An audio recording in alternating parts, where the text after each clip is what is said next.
Une éclipse, c'est simplement la Lune qui passe entre la Terre et le Soleil. Ce visiteur a tout bon dans sa définition de l'éclipse solaire. Mais comment se fait-il que la Lune puisse cacher le Soleil alors qu'il est 400 fois plus gros qu'elle?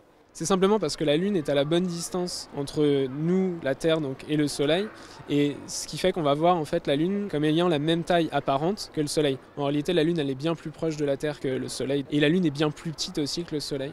Cette occultation du Soleil par la Lune est partielle ou totale en fonction du lieu où l'on se trouve. Il n'est pas nécessaire d'utiliser des instruments très sophistiqués pour l'admirer. La meilleure manière pour observer l'éclipse, et la plus facile, ça va être vraiment les lunettes dédiées à l'observation de l'éclipse. C'est magnifique et assez spectaculaire.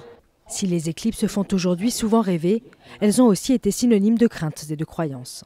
Lorsque l'éclipse est totale, même si ça ne dure au maximum que 7 minutes, durant ces 7 minutes, le ciel est assez sombre pour que les étoiles et les planètes apparaissent. Donc là, évidemment, on n'avait qu'une crainte, c'est que la nuit s'installe de manière définitive. D'où les grandes danses, les grands chants, pour que la Lune quitte le disque solaire et que le jour revienne. En France, la prochaine éclipse partielle est prévue pour 2022.